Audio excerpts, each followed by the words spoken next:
91.1 FM पर मैं हूं आपका चहेता विजेता। कहते हैं लोग कि लड़कियों को बराबर का हक मिलना चाहिए। हम बोलते हैं भाई लड़कियां तो सुपीरियर हमेशा से रही हैं और आज भी हैं और नेक्स्ट लेवल पे चली गई हैं। आज यूपीएससी का रिजल्ट आया है। यूपीएससी में नंबर 1 रैंक होल्डर लड़की है, नंबर 2 रैंक होल्डर लड़की है। और हमारे साथ जो बैठी हुई हैं इन्होंने कई साल पहले यूपीएससी को क्रैक किया था। एडिशनल चीफ सेक्रेटरी हैं, जिस विभाग में जाती हैं बेहतर काम करती हैं। महिला एवं बाल विकास निगम से जुड़ी हुई हैं, गजब का काम करती हैं। मैम बहुत बहुत स्वागत है। सबसे पहले तो कितनी खुशी मिल रही है, नंबर 1 रैंक फिर से एक बार लड़की को मिला है। बहुत खुशी की बात है। आजकल लड़कियां देखिए कहां कहां अपना परचम लहरा रही हैं और इसी बात को बार बार वो प्रूव कर रही हैं कि given a chance girls are better than boys. तो मैम थोड़ा फ्लैशबैक में जाते हैं। आप जब यूपीएससी की तैयारी कर रही थी तो शुरू से था कि नहीं मुझे करना है? जैसे बिहार में तो कहते हैं कि लड़का पैदा होता है तो भाई यूपीएससी का एक नया कैंडिडेट आ गया, नहीं तो सिटीजनशिप छीन ली जाती है, मतलब वैसे कहते हैं लोग। तो आपके पर प्रेशर था फैमिली का कि नहीं यूपीएससी करो, या आपने अपने मन से चुना उसके बाद उसको क्रैक किया? जी मैंने अपने मन से ही चुना है। दरअसल हम लोगों की तरफ ऐसी परवरिश थी, पिताजी ने और माताजी ने ऐसी परवरिश की थी कि हमारे यहाँ पे कभी ये बोझ नहीं रहा है कि फलानी ही स्ट्रीम लेनी है। जैसे बिहार में अगर आप साइंस नहीं लें तो लगता है कि आप पढ़ने में बहुत ही फिसड्डी हैं। अगर आपने आर्ट्स ले ली तो ये भगवान लोगों को क्या बताएंगे कि हमारा बाल बच्चा इतना खराब है। ये पता नहीं कहाँ से सोच है। ये साइंस और मेडिकल और आर्ट्स और कॉमर्स में ये फ़र्क कहाँ से आ गया? आपके बच्चे को जिस चीज़ में पसंद है, जिस तरफ उसका रुझान है, वहाँ जाने दीजिए। तो इसलिए मेरे पे कोई प्रेशर नहीं था। और दूसरी बात है कि अच्छी नौकरी के लिए तो मैं पहले ही इस नौकरी में आने से पहले मैं ऑलरेडी एक एडहॉक लेक्चरर थी राजनीति शास्त्र की लेडी श्री राम कॉलेज में। तो मुझ पे ऐसा कोई प्रेशर नहीं था। और आई थिंक अगर आप कुछ भी कॉम्पिटिटिव एग्जाम देते हैं तो आई थिंक आप तभी सक्सेसफुल होते हैं if you have a plan A and a plan B. So plan A पे चलिए और अगर प्लान ए किसी कारण से सक्सेसफुल नहीं हो तो प्लान बी करिए। दिस इज़ योर जिंदगी का प्रबंधन, इसमें गड़बड़ाइएगा नहीं, हमेशा खुश रहिएगा। मैम एक मंत्र जो सारे कैंडिडेट्स को आप देना चाहेंगी, लड़कियों को, लड़कों को, और उन सारी लड़कियों को भी जिनको लगता है ये बहुत मुश्किल है, वो घर से बाहर नहीं आ सकती और वो किसी न किसी प्रेशर की वजह से अपनी पढ़ाई छोड़ देती हैं, हायर एजुकेशन छोड़ देती हैं, इवन वो आईएएस के एग्जामिनेशन में मतलब यूपीएससी में नहीं जा पाती हैं, तो एक मंत्र क्या देना चाहेंगे? मैं सबसे पहले तो कहूँगी कि believe in your self, believe in your dreams. देखिए कोई भी व्यक्ति आपको एक हद के बाद बहुत मजबूर नहीं कर सकता। मानते हैं कभी कभी परिस्थितियाँ ऐसी हो जाती हैं कि बीच बीच में पढ़ाई छोड़ देनी पड़ती है, या आप जब कुछ करना चाहते थे उस वक्त आपको मौका नहीं मिला, लेकिन ज़िंदगी दूसरा मौका आपको ज़रूर देती है। तो ये पहले आप खुद क्लियर हो जाइए आप लाइफ में क्या करना चाहते हैं।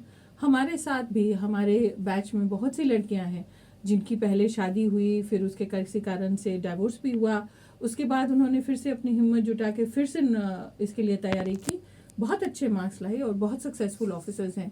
तो ज़िंदगी में कभी पहले धक्का हो जाता है, कभी किसी के साथ बाद में अनहोनी हो जाती है, लेकिन उसके साथ आप कैसे डील करते हैं ये बताता है कि आप विनर हैं या आप लूज़र हैं। अगर आपने अपनी समस्याओं के ऊपर विजय पा ली, फिर से हिम्मत जुटा के नई ऊर्जा के साथ आप आगे बढ़े, तो आप ज़िंदगी के हर मुकाम में सक्सेसफुल होंगे। कोई भी व्यक्ति आपको रोक नहीं पाएगा। और जो बहुत सारे मर्द हैं खासकर, उनको अभी भी नहीं लगता है कि वो लड़कियां इतनी कैपेबल हो सकती हैं, खासकर अब तो खैर संख्या बहुत कम हो गई है, तो उनके लिए एज ए फीमेल क्या मैसेज होगा? मैं कहूँगी कि थोड़ा पढ़िए, अपना ज्ञान बढ़ाइए। शायद आपके ज्ञान में कमी है।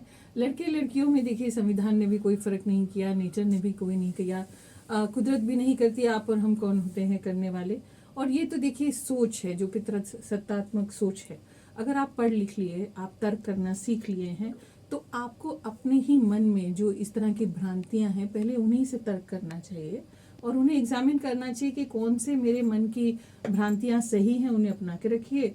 और जो विज्ञान पे या ज्ञान की कसौटी पे खरी नहीं उतरती उसको दिमाग से बाहर निकालना भी आप ही का काम है, क्योंकि दिमाग आपका है, विचार आपके हैं, उसमें कूड़ा भरना है या सही चीजें भरना है, ये आप पे निर्भर करता है। हरजोत मैम, आपके विभाग ने बहुत सारी लड़कियों को सपोर्ट किया और उनमें से 6 लोगों ने इस बार यूपीएससी क्रैक कर लिया है जी। जो, और ये बहुत बड़ी बात है। और मैं पढ़ रहा था कि गरिमा जो कि पूरे इंडिया में सेकंड टॉपर हैं, जो बक्सर की रहने वाली है। तो ये कौन सी योजना थी और आपने क्या जादू किया? सबसे पहले तो मैं जो 6 लड़कियां हैं जिन्होंने बिहार का नाम रोशन किया है और आज जो रिजल्ट आया है यूपीएससी में, उसमें सबने अपना परचम लगाया है। खास करके गरिमा लोरिया को, जिसको जो सेकंड आई हैं, बक्सर की रहने वाली है, उनको बहुत बहुत बधाई देना चाहूँगी। उसके अलावा अनन्या, प्रीति, आकांक्षा, कुमारी सौम्या और अपूर्वा, इन सबको भी मेरी तरफ से और बिहार सरकार की तरफ से बहुत बहुत बधाई। ये बिहार सरकार की एक योजना है, माननीय मुख्यमंत्री जी की ये सोच थी कि जितनी भी लड़कियां हैं जो सिविल सर्विसेज देती हैं, वो अर्थ के अभाव में, पैसे के अभाव में उनकी कोचिंग या कोई परेशानी उनको नहीं हो। तो इसके तहत जितनी भी लड़कियां हैं बिहार की जो सिविल सर्विसेज में प्रीलिम्स क्वालिफाई करती हैं, उनको बिहार सरकार 1 लाख रुपए देती है पढ़ाई आगे जाने करने के लिए, कोचिंग के लिए, मटेरियल के लिए। और ये उन्हीं की सोच का प्रताप है कि देखिए इतनी सारी लड़कियां आगे बढ़ रही हैं, जो इस बात को फिर इंगित करता है कि लड़कियों में प्रतिभा है, उन्हें बस थोड़ा सा प्रोत्साहन चाहिए, थोड़ा सा मौका चाहिए और फिर वो कहीं पे भी किसी भी मुकाम पे अपना परचम जरूर लहराएंगी।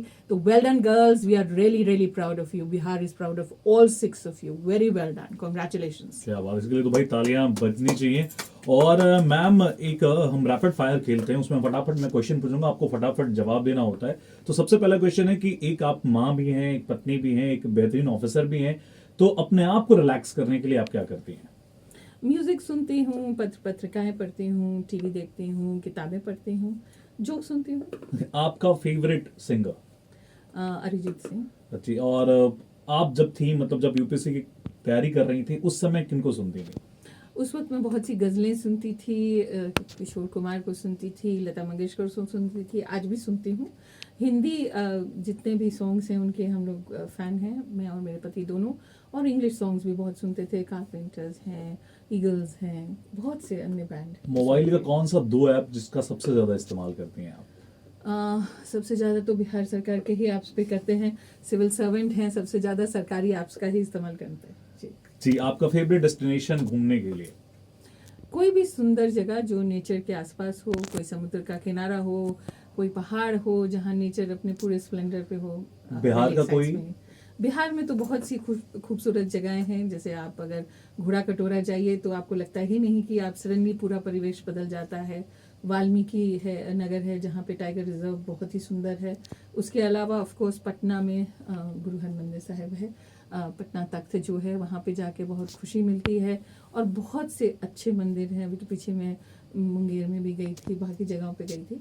तो मैं धार्मिक प्रवृत्ति की भी हूँ, अगर कहीं पे भी जाती हूँ वहाँ पे कोई भी अच्छा गुरुद्वारा, मंदिर या कोई भी चर्च भी हो जहाँ पे महिलाओं को जाना मना नहीं हो, तो मैं ज़रूर माथा टेक के आती हूँ। 2 बिहारी खाना फेवरेट? मुझे तो सबसे अच्छा लगता है सत्तू का पराठा और आलू की भुजिया। क्या बात है। तो ये थी हमारे साथ हरजोत कौर मैम, जो बता रही थी कि लड़कियां किसी मामले में कम वम छोड़िए, वो बहुत आगे निकल चुकी हैं, बस अपने टैलेंट को पहचानिए और थोड़ा स्ट्रगल तो सबको करना पड़ता है, तो उस स्ट्रगल को अपनाइए और जो भी जंजीरें हैं, जो भी आपके अंदर इर्द गिर्द जो जाल बुना हुआ है, उसको तोड़ के बाहर आइए और बिहारी लैंग्वेज में कहें तो गर्दा उड़ा दीजिए। और सिर्फ आप लड़की हैं इस वजह से रुकिए नहीं। और हम भी कहते हैं एज ए लड़का होके कि आपके अंदर ईश्वर ने ज्यादा शक्तियां दी हैं, आप उसको एक्सप्लोर कीजिए और एक और हरजोत कौर मैम बनिए, ताकि लोगों में नया बदलाव लाइए। और ये एक यूपीएससी कैंडिडेट इन्होंने क्रैक किया है, तो सारे जो सुन रहे हैं मुझे, वो प्लीज आप अपने मन का जॉब, मैं ये नहीं बोलता हूँ कि यूपीएससी जाइए, आरजे बन सकते हैं, फिल्मों में जा सकते हैं, खिलाड़ी बन सकते हैं, जो मन है वो करें। Follow your dreams, follow your dreams whatever they are. अपने सपनों को पूरा कीजिए और गर्दा उड़ाते रहिए और सुनते रहिए रेडियो सिटी। मैम, रग रग में दौड़े पटना कह रहे हैं हमारे साथ। जी जी, रग रग में दौड़े पटना, और अभी तो यूपीएससी पे दौड़े बिहार की लड़कियां। शाबाश, थैंक यू। Radio City.